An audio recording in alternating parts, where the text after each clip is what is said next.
Welcome to the Tag Team Talent Podcast, your backstage pass to great entertainment.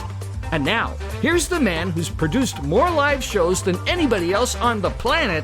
Here he is, Scott Edwards. Hey, welcome back to the Tag Team. What? Just all you. All you. That was perfect. Ladies and gentlemen, welcome back to the Tag Team Talent Podcast. We have 3 more great videos and a new co-host. Ladies and gentlemen, it's the one and only stand-up comic extraordinaire, Steve Bruner. Let him hear it. This guy's written for the Tonight Show. He does cruise ships. Yeah. I wasn't a staff writer. No, I but just sent stuff in. And you got the jokes out there. My good buddy Jim. That's right. You know Jim. Yeah, we have 3 great videos to share with you. But let's learn a little bit about it. Steve, you've been doing comedy for a day or 2. Oh, I have. Started last Thursday, and it's gone really well. That's my intro. That's what I tell people. I don't know how it's going to go. This 45 is new to me. Yeah. Well, I was alluding to you do cruise ships. You've been to like 72 different countries. I think 72 is my that's a lot of cruises. It is. When you can't make friends, you got to move around. There you go. It is. So what do you like best about working a cruise ship? They book. It's a business show. Business is the bigger word. When I started, they booked 18 months in advance. Wow. So I actually had security in a business where there ain't a lot when you're just... Yeah, you had gigs to look forward to. Yeah, I sure did. I had a mortgage to look forward to. But no, the travel, the food, and then they give you a check. People often ask, and I think it sort of makes sense when you don't know different aspects of the business. They just say, so you trade a cruise to do the comedy. Oh. And I'm like, well, no, this is actually, they have a good heart and they paid a lot of money. So they kind of want to just say, hey, how are you doing this? And no, it's you get flown, you get a place, you get kind of treated. It used to be like Elvis. Now it's a little more like the janitor, but it's okay. It's a lot of food. There's a lot. I don't know if you heard about these I've cruises. been on a couple cruises. Oh, yeah. And I thought the weirdest thing was the life drill. It used to be different. It used to be different before the thing called COVID. I don't know if you heard there was this thing called COVID. I'm going to move over to the other side of the room. They used to actually have an actual lifeboat drill. You had to get there, put on a jacket, go to where your evacuation and it was station those bright orange vests, yes, right? Yeah, same bright orange, same color as a fishing lure. I hadn't thought of it that way. You don't leave the big boat to get on the little boat, and the big boat goes down. You're nothing but a bobber. You are just you're waiting it. You've got a little whistle. Did they give you the whistle? Nice. Yeah, shark attuned. So you know, wee, here, sharky, I'm over here, and there's a light. I don't know if did yours have a light on? Yeah, in case you sink at night. It says it goes on it when it gets wet, right? It is turned on, activated by salt water. Okay. Interestingly, so is my bladder. I'm just saying. But so you have a bad night, the vest is going off in bed.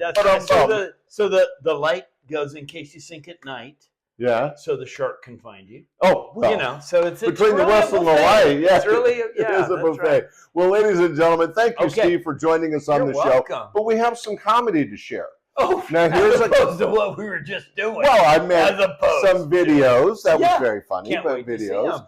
Our first act I'm as surprised as anyone at what's come up. Scott has picked this. It's a comic that I think you've worked with, but you certainly know. Oh, yeah. He's out of Seattle, but originally out of Hawaii. Oh, very funny guy. Not too many of those guys. There aren't. That combination is rather rare. You've seen him before on the podcast because he is one of the funniest. And a good friend of mine, actually. He is a good friend of mine. Not surprised. Ladies and gentlemen, here's a little comedy by our mutual friend, Kermet Apio. Thank you very much, folks. We're having a great time. I'm so happy to be here. Got to go through my first tornado siren. Here's the thing. If you're going to put the storm map on the bottom left-hand corner of my TV screen, tell me where I am.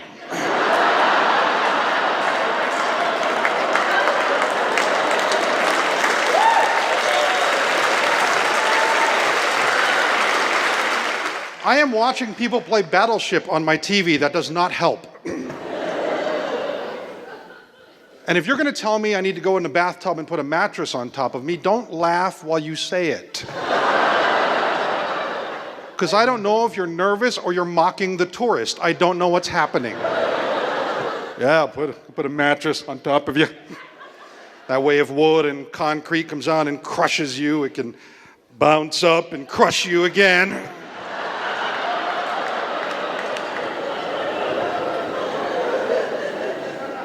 As you heard, my name is Kermet Apio. Apio is a Hawaiian name. Kermit is not. My mom was trying to be nice. You know, Kermit is a Celtic word meaning great warrior. It's also an American word meaning frog, Mom.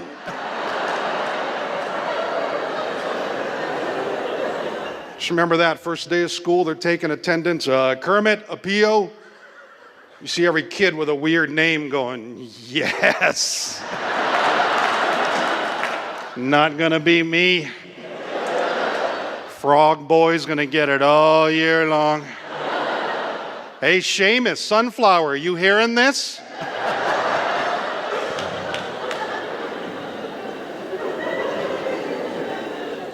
I grew up in Hawaii. I'm from Honolulu, Hawaii, and had a guy come up to me after a show one time, and he goes, "Hey, Hawaii guy, I got a Hawaiian shirt."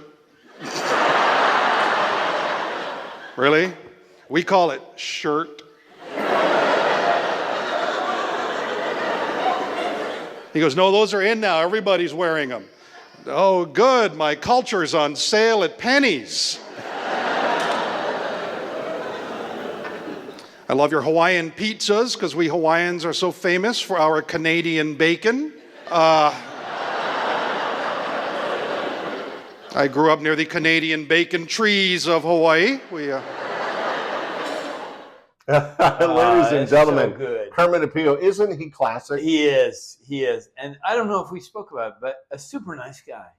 Oh, yeah. Super nice guy. Off stage, one of the nicest guys. He comes prepared. Yes, apparently spit's part of my program.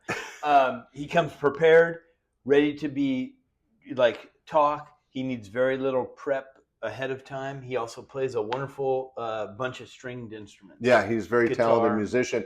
But what's interesting for me as a producer... No, that was interesting too. Okay. What was interesting to you? Was that, like you, Oh, he is very relatable and very clean. Oh, yes, he is. Normally when I introduce you, I say cleanest comic ever, but we were sharing Kermet Apio, so I don't want to start a battle of the mic. He also is opening for a giant act. Oh my gosh, I'm so bad with names. Name very large, super clean comedians that have been around. It's something else. No, older. Else. Yeah. Little. He's out there. So, but I mean, in stadiums and stuff like that, he's doing fantastic. And I'm sorry, Scott will put it up on a little chyron later when my brain revisits this moment. You can see more of Kermit on this podcast, just like you can see Steve perform. But hey, we got more. Oh, I can't know. No, sorry. Historically, one of the top comics. Oh, nice. He toured with George Carlin for over 15 years. Oh, I know who we're talking. Yes, he's out of Los Angeles, but he's worked all over the world. A very funny guy. His name's Tom Dreesen. Oh my gosh, this is so great. And I think I just gave the wrong intro. I think maybe you did as well. I'm thinking of somebody else. Okay. Tom Dreesen is the the guy that opened. Yeah, Frank Sinatra. Okay. So our next video is a very talented guy. This guy has played all over the world. Why? Because for about 15 years he opened up for Frank Sinatra. Holy potato! Yeah. I've heard of Frank Sinatra. I mean, that kid might make You might have heard of him. That's right. Anyway, right. he's originally, you have a pulse. He's originally out of Chicago. Oh. But he got hooked up with Frank early on. He had many chances. Did something like 25 Tonight shows. Has been on Letterman. You name all the shows. Everything. But you know what his real success is? He's on the Tag Team Talent podcast. I was going to guess that, but I didn't want to. Maybe he was president of. No. Let's stick with the podcast. Know. Okay, all right. Hey, ladies and gentlemen, you're going to like this guy. Yeah, very classic comic. Please welcome Tom Dreesen. I love it. My son said something the other day that I'll bet every one of you in this room have either said it or you thought it at one time in your life. He said, I didn't ask to be here. Now, you know you've thought that, right? I don't want to give you a biology lesson, folks, but when your mother and father made love, from your father came 5 million seeds. Did you know that? 2.5 million died instantly. The other millions died along the way, and soon there was only 50,000 seeds left, and there was 100. There were 4 seeds left. 3, 2, 1, you. You. Don't ever tell me you didn't ask to be here. Bullshit. You fought to be here. I'm in a room full of winners. Applaud yourselves. You all won. Look at this. All winners.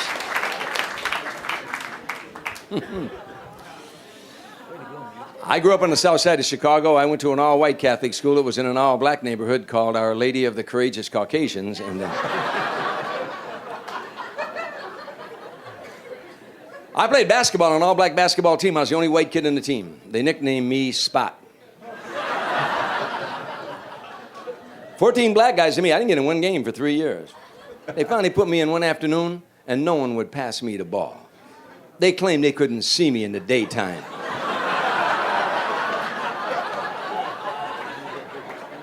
No, nice to get a little racial. I played football. I was a running back on an all-black football team. It's the truth, in the south side of Chicago. I was the only white kid on the team. They used to... I didn't get in very many games because I was kind of small. So you know what I did one time? I had 10 of my buddies come to the game and chant, "We want Dreesen, we want Dreesen." Second quarter, the coach called me over. I said, "Yeah, coach, what do you want me to do?" He said, "I want you to go in the stands with your friends because they want you more than I do."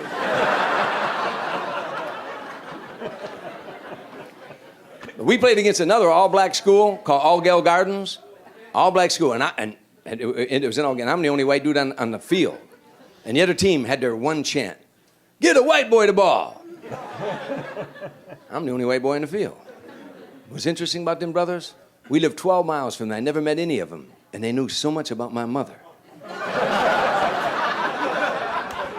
Ladies and gentlemen, Tom Dreesen, some classic very, very comedy. And you could tell by the nature of the comedy that, you know, his big time in stage was the 60s, 70s, or maybe 70s, 80s. No, it was 60s. You know, he was did a team act with the gentleman that Tim. played yes. I'm spacing on Tim's last name. Who had Venus Flytrap and WKRP. Tim is correct. Tim and Tom. Yeah. And they had a came out. comedy team. I met him on I met Tim on the Byron Allen show when I did it. Wow. And he goes, "I used to do stand-up comedy." And I was not as versed in, I was very new. I wasn't as versed in comedy. Yeah, me and Tom Dreesen had a thing, an album, and Tim his Reed, wife, I think. Tim Reed, is absolutely right. Tim Reed. And Daphne Maxwell Reed was his wife. They were there because they were doing a show called Frank's Place. I hope this is gonna.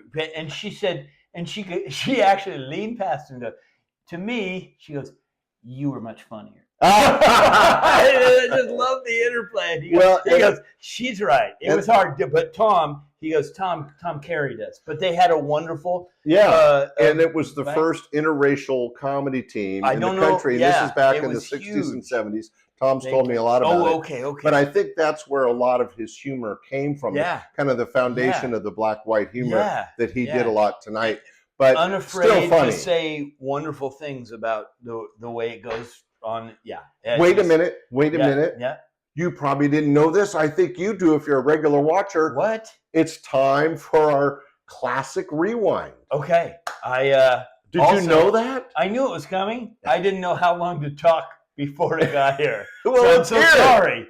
That's okay. Hey, ladies and gentlemen. There's a countdown timer that says we're 8 minutes over. This is where we take videos that I recorded back in the early comedy club days. This is from early 80s. He cranked it. Yeah.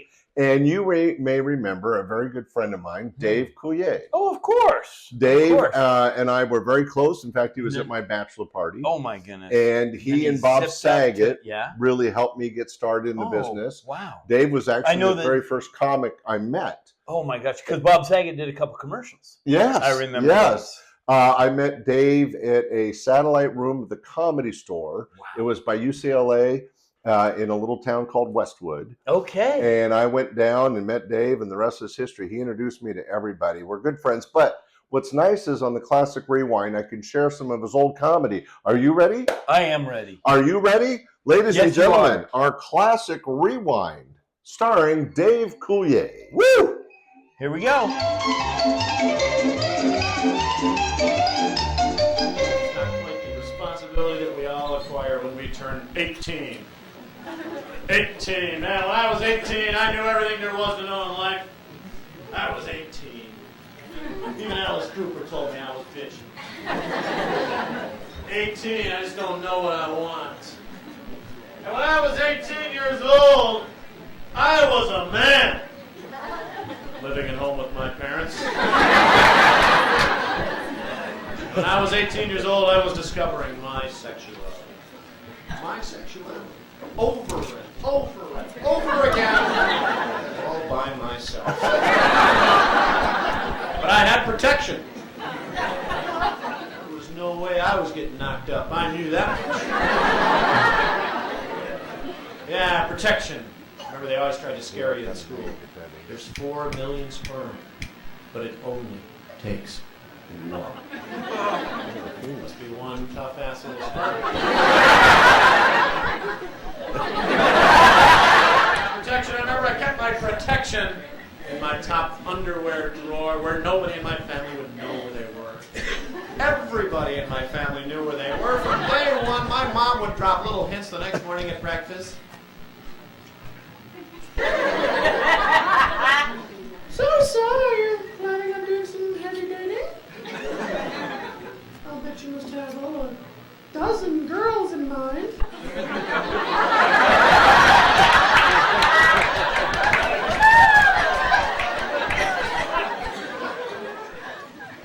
Son, don't you think a rooster outfit is a bit much? 18 years old for most of us, we graduate from high school, we go off to college, you spend that first year at a lot of dorm parties, don't you? Frat parties, sorority parties. So you spend 4 more years, and of course during that 4 years, you go out that one night and you decide you're going to indulge in everything. You're going to try everything. You're going to go all the way down that entire list of daiquiris. You're going to have the Elmer's glue daiquiri, the cheese daiquiri, the pencil shavings daiquiri. You're going to have them all because you're stupid. Of course, at the end of the night, all your little brain cells are saying, "We're never ever going to do this again." But you kill all those brain cells. The next morning, you grow new little party cells. Hey, bet you can't kill us. We're going out again tonight. So you go out again, of course, and you do it all over again the next night because you're stupid. And the worst part about partying too much is having to deal with that hangover the next morning. You ever have one of those hangovers that's so bad you wake up the next morning, your brain is on the nightstand next to you? This time your brain starts talking to you. "Hey, how's it going? Where did you have fun last night? You probably don't remember when I came home, do you?"